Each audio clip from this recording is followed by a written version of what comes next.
इस कहानी के पहले भाग में आपने देखा कि कैसे रति की शादी एक ऐसे घर में हो जाती है जहां उसकी सास सौतेली होती है और वो पूरे घर वालों को अपने इशारों पर नचाती है।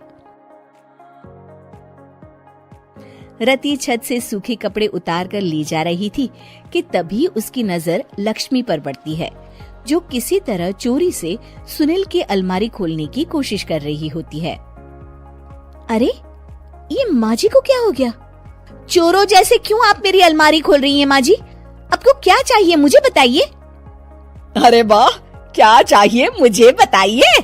अरे मैं इस घर की मालकिन हूँ, पूरा घर मेरे इशारों पर नाचता है और तुम्हें बताऊं कि मुझे क्या चाहिए? हट यहाँ से। और वो उसे जोर से धक्का देती है। जैसे ही लक्ष्मी रति को धक्का देती है, उसके सर पर चोट लग जाती है और वो बेहोश होकर गिर जाती है। रति के आसपास पूरा परिवार खड़ा रहता है। डॉक्टर जैसे ही उसे देखकर जाता है, रति को होश आता है। अरे बेटा, तुम दूर क्यों खड़े हो? मेरे पास आओ, मैं तुम्हारी माँ हूँ, कमला। रति के मुंह से लक्ष्मी सारंग की माँ का नाम सुनती है तो हैरान सी रह जाती है। क्या बोला रति बहू? चुप कर डायन, तूने मेरे पति और बेटे का हाल बेहाल कर दिया। अब तू मेरी बहू को भी गुलाम बनाना चाहती है? रुक, अभी मजा चखाती हूँ। ये कहकर जैसे उसे पकड़ने की कोशिश करती है, लक्ष्मी वहाँ से भाग जाती है। लक्ष्मी के जाने के बाद रति अपने ससुर और पति की तरफ देखकर मुस्कुरा देती है। दोनों समझ जाते हैं कि ये रति की चाल है। अगली सुबह लक्ष्मी का पति खाना लेकर खेत में जाने के लिए निकल ही रहा होता है कि लक्ष्मी उसे रोक देती है। अरे कहाँ चल दिए खाना लेकर? आज घर का काम कौन करेगा? तभी पीछे से रति आ जाती है और जोर से चिल्लाती है। कौन इनको काम पर जाने से रोक रहा है? मैं अभी उसे मजा चखाती हूँ। जैसे ही रति लक्ष्मी की तरफ बढ़ती है, लक्ष्मी घबरा जाती है। मैं तो मजाक कर रही थी बहन। आखिर मैं कौन होती हूँ रोकने वाली? मैं तो बस ये पूछ रही थी कि घर का काम कौन करेगा? कौन क्या?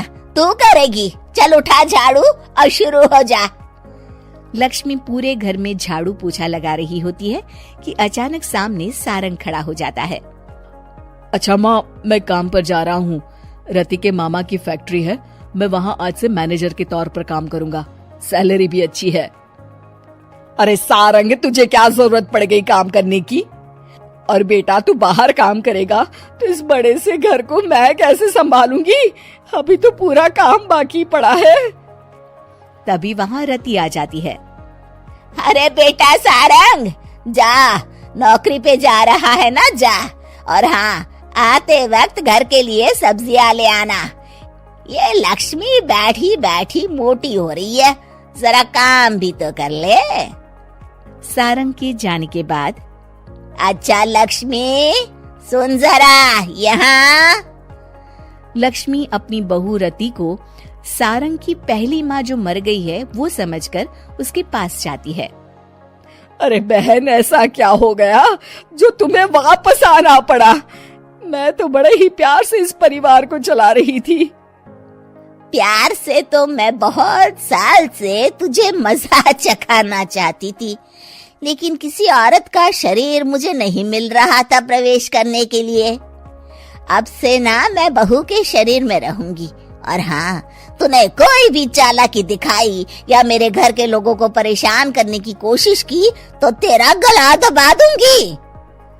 लक्ष्मी रति के मुंह से ये सुनकर डर जाती है और शाम को अपने बेटे और पति के सामने जाकर कहती है, तुम दोनों मुझे माफ कर दो। मैं अब तुम दोनों को कभी परेशान नहीं करूंगी। और बहू, तुम मेरी बेटी की तरह हो, बस अब बेटी की तरह ही बनकर रहना। लक्ष्मी उन लोगों को इतना कहकर वहाँ से चली जाती है और उसके जाने के बाद तीनों एक दूसरे की तरफ देखकर हंस देते हैं।